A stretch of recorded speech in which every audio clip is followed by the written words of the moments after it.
Hello बच्चों, मैं आज आप लोगों के सामने दोबारा से एक नया टॉपिक लेके आया हूँ। टॉपिक का नाम है इन्वेस्टमेंट। अब इन्वेस्टमेंट क्या होता है, तो इन्वेस्टमेंट को जानने के लिए जो है थोड़ा सा हम इस टॉपिक को पढ़ेंगे। और प्लीज इस वीडियो को आगे देखने से पहले चैनल को सब्सक्राइब करें और इस वीडियो को लाइक करें, क्योंकि आप लोगों को जो है इस चीज के बारे में आप लोग बड़े कंफ्यूज होते हो कि ऑटोनोमस इन्वेस्टमेंट और इंड्यूस इन्वेस्टमेंट होती क्या चीजें हैं। तो आज आप लोगों की कंफ्यूजन दूर होने वाली है इस वीडियो के अंदर, तो प्लीज इस वीडियो को अंत तक जरूर देखें। तो चलिए स्टार्ट करते हैं। अपना टाइम है कि इन्वेस्टमेंट है, पहले वर्ड लिखा हुआ है इन्वेस्टमेंट। इन्वेस्टमेंट का मतलब होता है कि अगर हमें कोई भी ऐसी एसेट्स जो हमें फ्यूचर में फायदा दे सकती है, उसके लिए आज ही खर्च करना क्या कहलाता है, इन्वेस्टमेंट। तो मैंने एक छोटी सी डेफिनेशन के अंदर लिखा है क्रिएशन ऑफ न्यू एसेट्स, यानी किसी भी एसेट्स को अगर आपने खरीदा है फ्यूचर में पैसा कमाने के पर्पज से, तो वो क्या होती है, आप लोग की इन्वेस्टमेंट होती है। जैसे कि land, building, plant, machine, computer, ये सब फ्यूचर बेनिफिट के लिए आज आप लोग जिस इन चीजों को खरीदने के लिए अगर खर्च करते हो तो उसका क्या बोलते हैं हम लोग, अपनी इन्वेस्टमेंट। लेकिन यहाँ वर्ड क्या लिखा हुआ है, इन्वेस्टमेंट फंक्शन। तो इन्वेस्टमेंट फंक्शन जो होता है वो अभी बताऊंगा। और मैंने आप लोगों को लास्ट वीडियो के अंदर बताया था कि फंक्शन का मतलब होता है जो किसी अदर चीज की फैक्टर पर डिपेंड होती है। जैसे कि अगर आपके पापा आपको पैसे ज्यादा देंगे तो आपका खर्चा भी ज्यादा होगा, अगर आपके पापा आपको पैसे शायद कम देंगे तो खर्चा कम होगा। यानी कि आपका खर्चा किसके ऊपर डिपेंड है, किसी और के पैसे देने के ऊपर। तो उसे बोलते हैं फंक्शन। यानी कि एक फैक्टर जो है दूसरे फैक्टर पर डिपेंड होता है, तो एक फैक्टर के चेंज होने पर अगर दूसरा फैक्टर भी चेंज होता है तो दैट्स कॉल्ड फंक्शन रिलेशनशिप। फिलहाल फंक्शन का मतलब समझ में आ गया। अब जो है इन्वेस्टमेंट दो तरीके के होते हैं, एक होता है इंड्यूस और एक होता है आप लोगों का ऑटोनोमस इन्वेस्टमेंट। जो इंड्यूस इन्वेस्टमेंट होता है, पहले मैं आप लोगों को बड़ी सिंपल परिभाषा में बता देता हूं कि इंड्यूस इन्वेस्टमेंट जो होता है वो प्रॉफिट मोटिव से करा जाता है, और जैसे जैसे आपकी इनकम इंक्रीज होती है वैसे वैसे आपका प्रॉफिट, उसकी इन्वेस्टमेंट भी आप लोग अपनी इंक्रीज करते हो। तो इसका डायग्राम कैसे बनेगा तो मैं आपको बता देता हूं। पहले इंड्यूस इन्वेस्टमेंट है कि investment for direct earn for more profit, यानी कि अगर आपको ज्यादा पैसा कमाना है तो आपको इन्वेस्ट करना ही पड़ेगा। दूसरा, increase investment with increase income, यानी कि अगर किसी बिजनेस की इनकम इंक्रीज हो जाती है तो डेफिनेटली वो और प्रॉफिट कमाने के लिए इन्वेस्टमेंट को भी बढ़ा देगा। तो उसका जो ग्राफ है वो कुछ ऐसे बनाया है। ये आप लोगों को पता है एक्स एक्सिस है, ये आप लोगों का वाई एक्सिस है, इधर इनकम है, इधर इन्वेस्टमेंट है।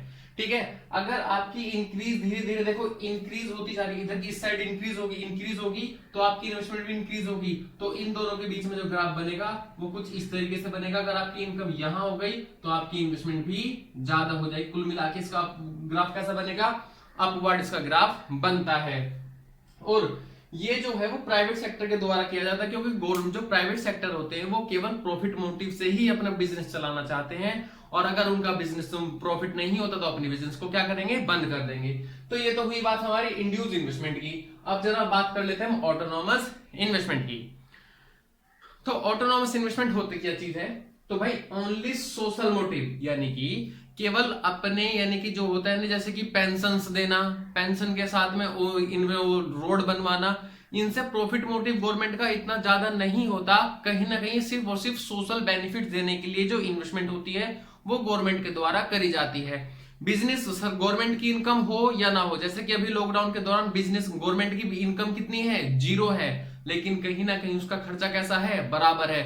जैसे कि गरीबों में खाना बांटना, उसके बाद में पेंशंस को कंटिन्यू देना, जो आप लोग की बेरोजगार है बेरोजगार भत्ता देना। इनकम ना होते हुए भी वो क्या करना चाहती है, वो इन्वेस्टमेंट कर रही है, तो उसको बोलते हैं हम लोग इंड्यूस सॉरी ऑटोनोमस इन्वेस्टमेंट। मैंने लिखा है नॉट प्रॉफिट मोटिव, यानी कि इसका प्रॉफिट मोटिव नहीं होता, सिर्फ सोशल वेलफेयर। हाँ, एक बार और लिख सकते हो, सोशल एंड वेलफेयर।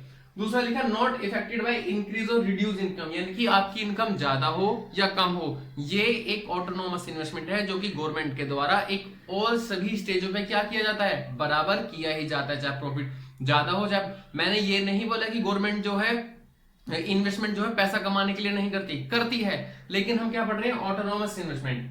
क्लियर है। और इसका ग्राफ, जब हमारी इन्वेस्टमेंट ना इंक्रीज होगी और नहीं हमारी इन्वेस्टमेंट डिक्रीज होगी, तो इसका जो ग्राफ होगा ये कैसा रहेगा, always parallel to X axis ही होगा।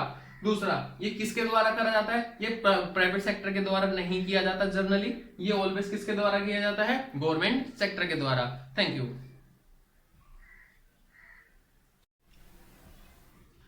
हाँ बच्चों, इसी वीडियो में जो है दूसरा टॉपिक है कि ex ante investment and savings, यानी कि ex ante savings and ex ante investment, और ex post saving and ex post investment. ये मैंने एंड लगाया तो इसके सामने इन्वेस्टमेंट से पहले आप लोग एक्स पोस्ट लगा लेना।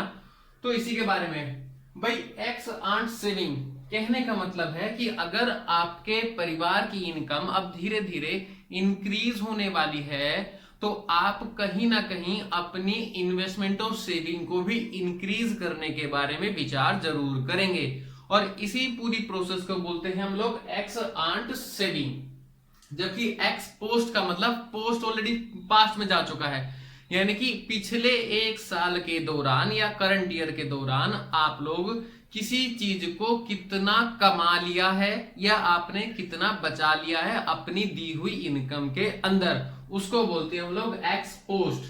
ठीक है बच्चों, तो ये तो ही बात। वैसे अब थोड़ा यहाँ पे यानी कि फ्यूचर होता है, ये पास्ट और प्रेजेंट यानी कि पहले देखा जाता है।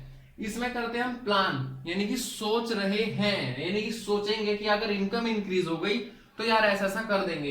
और एक्चुअल सेविंग का मतलब होता है कि जो आप एक्चुअल में कमा चुके हो। और इक्विलिब्रियम लेवल का मतलब होता है एक्स आंट सेविंग, जब आपकी प्लान सेविंग और प्लान इन्वेस्टमेंट दोनों बराबर हो जाते हैं तो उस टाइम बोला जाता है कि आप लोग इक्विलिब्रियम लेवल के अंदर हो। और जबकि इसमें इन्वेस्टमेंट जो होती है वो एक्चुअल रियलाइज कितनी हुई है, हम उसके बारे में यहाँ पर बता के आपको चलते हैं। तो थोड़ा उसी चीज, ये आई थिंक ये तो समझ में आ गया। अगर आप लोगों को कोई भी क्वेरी है तो प्लीज आप मेरे को कमेंट में लिखना, और मैं आप लोगों को हर वीडियो कमेंट के हर क्वेश्चन में जो कमेंट होगा वो मैं आप लोगों को जरूर रिप्लाई दूंगा। तो एक होता है फुल एम्प्लॉयमेंट लेवल और एक होता है इनवॉलेंट्री लेवल, यानी कि इनवॉलेंट्री इन्वेस्टमेंट एम्प्लॉयमेंट, यार सॉरी, एम्प्लॉयमेंट। अब इसके अंदर क्या होता है कि पहले मैं आप लोगों को बताता हूं कि कोई पर्सन अपनी दी हुई यानी कि जो काम करने की एबिलिटी है, who are willing and able, यानी कि जो अपनी इच्छा भी रखता है और काम करने योग्य भी होता है, वो भी किस पर, एग्जिस्टिंग रेट, यानी कि जो मार्केट में अभी चल रहा है 500 रुपए 600 रुपए जितना भी चल रहा है, और वो आसानी से they get without work without any problem, यानी कि वो बिना किसी भी प्रॉब्लम के आसानी से काम पा रहा है। यानी कि एक अर्थव्यवस्था के अंदर अपनी मर्जी से कोई भी व्यक्ति खाली नहीं बैठा तो उसको बोलते हैं हम लोग फुल लेवल ऑफ एम्प्लॉयमेंट। जबकि इनवॉलेंट्री का मतलब होता है कि कोई व्यक्ति अपने काम करने की, इसमें और इसमें बस एक ही दिक्कत है कि who are willing and able to work, जो काम करने का इच्छा रखता है और जो काम करने योग्य है, वो भी किस पर, एग्जिस्टिंग रेट के अंदर, लेकिन वो काम नहीं पा रहा, यानी कि अपनी इच्छा से वो करना चाहता है लेकिन वो काम नहीं कर पा रहा, तो उसे बोलते हैं, हम लोग बोलते हैं इनवॉलेंट्री। जबकि वॉलेंट्री उसका एम्प्लॉयमेंट का मतलब होता है कि कोई व्यक्ति अपनी मर्जी से खाली बैठा है कि वो काम करना नहीं चाहता, रेट भी सही है, बस उसका काम भी आसानी से मिल रहा है लेकिन वो काम करना नहीं चाहता, तो उसे बोलते हैं हम लोग वॉलेंट्री। ये हमारा इनवॉलेंट्री। आई थिंक बात समझ में आ गई होगी। प्लीज वीडियो को लाइक करें और चैनल को सब्सक्राइब करें। Thank you.